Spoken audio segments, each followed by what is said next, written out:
낙찰제로 바꿨거든요. 그랬더니 낙찰가가 70%로 떨어졌어요. 그 얘기는 즉슨 뭐냐, 30%는 그냥 대기업한테 준 겁니다. 그러면 23조에 3으로 나누면 8조 아닙니까? 3824 8조에서 30% 그럼 2조 아니에요? 2조 4천억 2조 4천억은 그냥 대기업 주머니에 넣어준 거예요. 그래서 대기업들이 담합한 금액이 1조 2천억이 밝혀졌어요, 감사원에서. 근데 그거 그냥 내비두고 있지 않습니까? 벌금 한 1천억인가 냈죠. 그러니까 나라 돈을 그냥 이렇게 갖다가 퍼부어버린 겁니다. 그러니까 지금 살림살이가, 서민의 살림살이가 어떻게 보자면 정말 IMF 당했을 때만큼 고통스럽게 느껴집니다. 그때 IMF 당했을 때 정말 우리 국민들이 장롱 속에 금을 꺼내다가 3년 만에 졸업을 하지 않았습니까? IMF를 97년에 IMF를 당했는데요. 그때 우리나라 개인당 국민소득이 96년에 10,000불이 넘었는데 97년에 7,800불로 떨어졌습니다. 그런데 민주정부 10년 동안에 국민의 정부 끝나던 2002년에 12,000불 됐고요. 노무현 정부 끝나던 2007년에 22,000불 됐습니다. 3배 올랐어요, 3배. 10,000불에서 20,000불 가는데 7년 걸렸거든요. 미국이 10년 걸렸고 독일이 13년 걸렸습니다. 세계 기록이에요. 그런데 2007년에 이명박 대통령 후보가 민주정부 10년이 경제를 죽였다는 거예요. 또 자기네가 살리겠대. 방법은 줄푸세다. 세금을 줄이고 규제를 풀고 질서를 세운다. 그래놓고 더 망가뜨린 거예요. 경제를 살리겠다 그러더니. 그렇다고 해서 제가 정말 민주정부 10년이 다 잘했다고 말씀드리지 않습니다. 잘못한 거 많습니다. 정말 하루하루 지날 때마다 노무현 대통령이 조금만 더 잘했더라면 얼마나 좋았을까 막 한탄을 하고 죄송스럽고 정말 깊이 반성을 합니다. 노무현 대통령도 그러셨죠. 이게 지금 이 정말 주변에 많지 않습니까? 여기 멀쩡한 직장 다니는 분들이 참 찾기 어렵거든요. 요새 어떻게 되어 있냐면 소위 정규직이라는 직장, 그러니까 4대 보험 되고 그래서 안정적으로 직장 다니는 사람이 전국에 800만 명이고요. 그 다음에 비정규직이 800만 명입니다. 그리고 자영업, 우리 이렇게 골목시장 운영하고 계신 분들, 이분들이 800만 명입니다. 그리고 특수고용직이라고 해서 250만 명이 있습니다.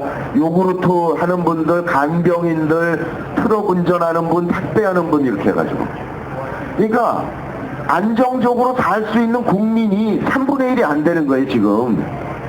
이게 왜 이렇게 됐냐면 97년에 우리가 IMF 식민지가 됐을 때 IMF가 우리나라에게 강제했습니다. 마음껏 해고를 할 수 있게 해라, 회사마다. 그래서 그때 갑자기 정리해고 바람이 불면서 쫓겨났죠. 여기 쫓겨난 분들 계시지 않습니까? 그러다 보니까 구멍가게 열고 우리 과일상 열고 이렇게 할 수밖에 없었던 거죠. 그러니까 노무현 대통령이 정말 열심히 서민의 삶을 나게 하려고 정치를 시작한 사람인데, 자기가 아무리 IMF의 강요였지만 내가 이 노동이 어려운 문제, 직장이 어려운 문제, 이거를 좀 더 적극적으로 방어를 해냈더라면 얼마나 좋았을까, 이렇게 깊이 반성을 했습니다. 그리고 또 하나는 복지를 확대하지 않습니까? 우리 어르신들 경우에 정말 7, 80년대 때 허리띠 졸라매고 열심히 일하셨지 않습니까? 근데 그때는 국민연금이 없었거든요. 근데 65세 넘어서 은퇴를 딱 하고 나니까 먹고 살 방법이 없네요. 지금 우리나라가 전 세계 노인 자살률 세계 1위입니다. 노인 자살률이 세계 1위예요. 이게 이렇게 하는 건 안 되잖냐. 7, 80년대 그렇게 노력한 분들인데 적어도 국가가 품위 있게 사실 수 있도록 도와드려야 되지 않느냐. 그렇게 생각한 거죠. 그래서 국민의 정부 때는 굶어 죽는 분들이 없게 기초 수급 제도를 도입했습니다. 그래서 그냥 의식주를 해결될 수 있게 도와드렸죠. 그리고 참여정부 들어서는 어르신들 좀 생활이 될 수 있도록 이렇게 생활을 10만 원 정도라도 도와드리려고 노력을 했습니다. 그런데 이 복지를 조금 늘리려고 그러면 이 조선일보가 나타나가지고 이 좌파 빨갱이들 말이지, 빨갱이 포퓰리즘 한다고 허고 헛날 씹어 돌리는 거예요. 그러니까 간이 쫄아서 못하네, 간이 쫄아서. 그러니까 노무현 대통령이 퇴임한 후에 야, 내가 정말 조선일보가 아무리 씹어 돌려도 그냥 용감하게 복지 예산을 팍팍 늘렸어야 되는데 내가 그걸 못했다. 그렇게 깊이 반성을 했습니다. 또 하나 반성한 게 한미 FTA입니다. 참 지난번에도 우리가 그것 때문에 욕 많이 들었거든요. 참여정부 때 시작해놓고 왜 이명박 정부에서 한 거 반대하느냐, 말 바꾸는 정당이다, 왜 저렇게 말 바꾸는 정당이 어떻게 맡기냐, 이렇게 비판을 많이 받았습니다. 그런데요, 사실 그게 아니고요. 왜 노무현 대통령이 FTA를 진행을 했냐면 우리가 세계 12위, 13위 정도 되잖아요, 경제 규모가. 그런데 우리보다 앞선 나라들을 보면은 전부 다 서비스업이 막강합니다. 금융, 의료, 교육 이런 것들이.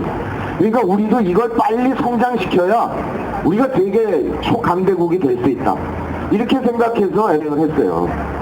그랬는데 퇴임하고 나서 보니까 어느 날 갑자기 미국의 월가가 붕괴를 해버린 겁니다.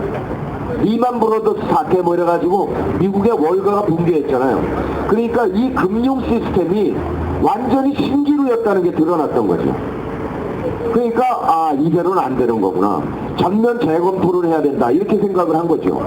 그랬는데 참여정부가 생각 못한 거는 뭐냐면요, 우리 정부에서 FTA를 체결하고 나니까 미국에서는 의회에서 소위 이행법안이라는 걸 통과시켰습니다. 그 이행법안이 뭐냐면 한미 FTA를 한국하고 미국이 맺었잖아요, 조약을. 근데 이 조약이 미국의 연방법, 주법에 어긋나면 이 한미 FTA는 주법 밑으로 들어간다는 거예요. 미국은 연방국가라서 중앙정부 연방법이 있고 지방정부법이 있거든요. 두 가지가 있습니다. 근데 그 법보다 밑으로 간다는 거예요. 그런데 우리나라 법체계는 어떻게 되어 있냐면 외국과의 조약은 국내법에 우선한다라고 되어 있습니다. 실법 우선이고 국제법 우선이에요. 그러니까 한미 FTA가 국내법보다 위에 있는 거예요. 이거 불평등 조약이잖아요. 한일 합방하고 똑같은 거지. 그래서 이건 부당하다. 근데 참여정부 때는 미국이 이행 법안을 통과시킬 거라고는 상상을 못했습니다. 근데 덜프덕 통과시킨 거예요. 그러니까 이거는 우리도 국내에서 비준하면 안 된다 라고 그렇게 반대했던 거죠.